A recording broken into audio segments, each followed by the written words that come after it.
Hello everyone, my name is Elle in case you didn't already know, and it has been a rough couple of days for I think a lot of us. For those of you who may not know, one of my favorite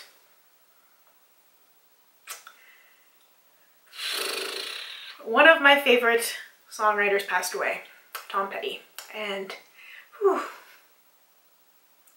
it hit me really hard.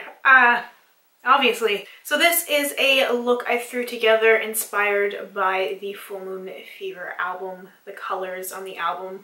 I just wanted to do some kind of tribute. I even painted my nails in the colors as well. So times are definitely tough, and I just wanted to share this little tutorial with you guys, so I hope you enjoy.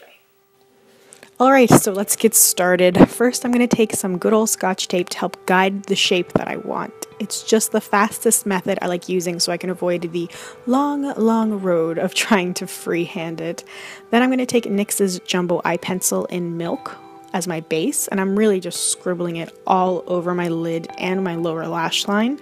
And I was going really intense with it at first, but then I decided to use my finger to start to blend it out, and ultimately a brush. I really wanted it to be brighter, and I wanted something that the shadows I used were going to stick to, and I wanted the colors to pop. I didn't want to have a lot of fallout or have things, you know, free fall out into nothing. I had to. So once I'm satisfied with what the base looks like, then I'm going to move on into the shadows. So I'm taking the Kat Von D Mi Vida Loca palette, and yes, I know this palette has been discontinued, but it has everything I need in it. And I'm really using 3 colors inspired by the Full Moon Fever album. So the first shade for the outer third of my eye is Swoon, which is a hot pink. And I am putting it on the outer third of my lid as well as the lower lash line, all at the same time. I'm really connecting it and getting that sort of sharp edge, and it's a little bit messy on the bottom, and that's fine. That's why the tape's there. That's why I like this method, because I don't have to worry about being too precise or right away. I can just throw that outer corner color on and just go for it. Then I needed to take a brush to just clean up some of the edges, because when you do throw the colors on pretty quickly, it can get a little bit messy. But word of advice, don't worry too much about blending right at the very beginning. You can do that later at the end once you have everything on, because I ended up having to go back and put on more of that hot pink color because I blended too much of it away on the sides, and it wasn't what I was going for. I didn't want it to fade out. I wanted it to be pretty intense. I wasn't going for the fading. So the next shade for the middle third of my eye is going to be yellow, a bright yellow. In the palette it's called Fran, and so I'm placing it on the middle portion of my eye where I still have the blank spot, but I'm also carrying it over into the pink. And I try to go from the yellow side into the pink. I like to drag the shadows back and forth in the windshield wiper motions, if you will, and then I alternate by using very small circular motions. So the yellow is blending with just almost no effort at all. You can really see the gradient, the yellow to orange to pink. I really did not have to try that hard to get that to work, but the most important thing I find is to take from the lighter color into the darker color, as opposed from the darker color to the lighter color, because if I take the yellow too far into the pink, it would be easy to go back in with more pink if I needed, because I can easily cover up the yellow with the pink. But if I put too much of the pink into the yellow, it's really hard to cover that up, just because the yellow is so much lighter. It's not going to sit very well on top of the pink. It's just going to end up turning orange. So I'm using a pencil brush on the bottom lash line as well. I just decided to do the top and the bottom at the same time because I thought that would be easier.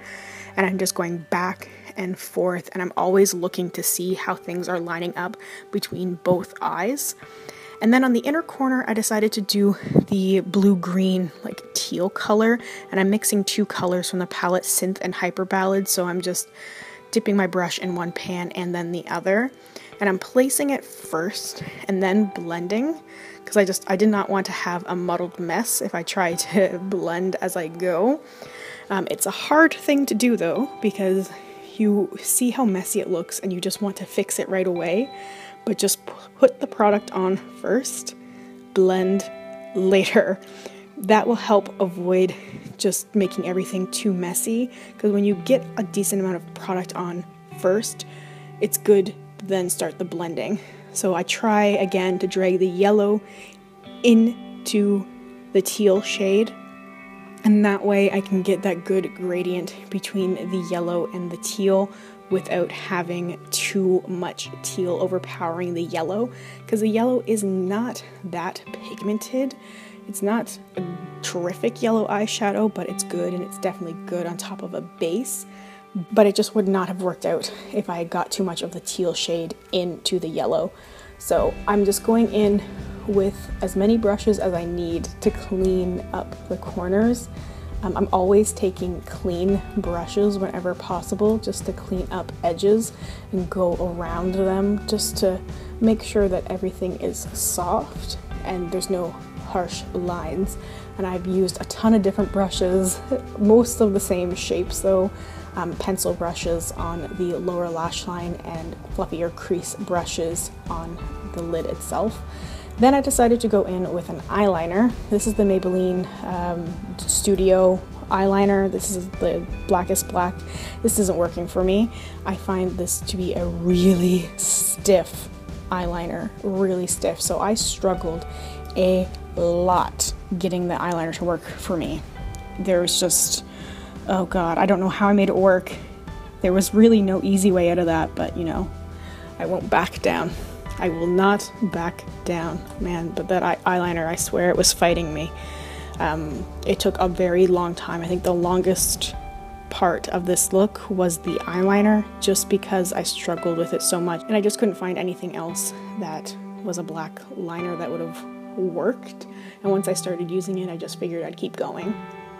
But I constantly had to go back and fix things because I just could not get the wing as sharp as I wanted to. It just was not even. It was not working. So then, okay, take the tape off, just rip it right off. That's a lovely face. Just rip it right off, and fix the eyeliner once more. It was a never-ending struggle. I'm using the Benefit Roller Lash Mascara on my lashes, but I am planning on going in with some falsies, of course. I just feel like this look really calls for it. It's a really dramatic eye look, very minimal everything else. So while I'm waiting for some lash glue to dry, I decided to go in with a very, very light base and light everything else. So this is the MAC Mineralize Foundation. Just a couple of pumps on it on this brush, which I'm also using to help clean up the eyeshadow so that it's a little bit more precise. And then I'm using Anastasia's Brow Wiz. My brows are really unruly again. I need to wax them and stuff, but they need to grow out, unfortunately, before I can do that. And then I was using the, I think it's a YSL Brow filler. And then I was just using that same light peachy shade that I used mixed with my blush from the e.l.f. palette that I was using as a mirror underneath my brow bone, because I didn't want a shimmery highlight, not an inner corner or a brow bone highlight, so I just used that matte peachy shade underneath my eyebrows, and then I used the mix blush.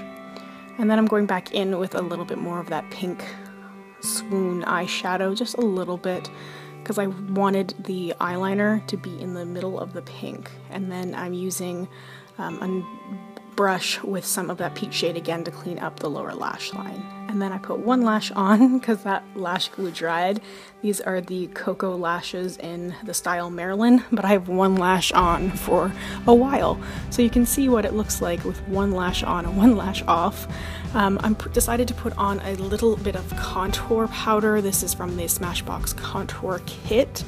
So just a light bit. I thought about doing bronzer, but I didn't think that this look really called for it, but I just wanted to add a little bit of color and a little bit of definition back to my face again, so that's why I decided to go in with the contour powder instead. And still before the lashes dried, the lash glue dried, I went in with the Anastasia Ultimate Glow Kit and used 2 shades of that one, the Amber Gold and Pearl mixed together. And then the other lash is on, and then I'm using a lip gloss. Yes, I know, a lip gloss. This is from Marc Jacobs. It's Pretty Thing, one of my favorite lip gloss formulas. I have very few favorites, but I really love this one. And that's the finished look.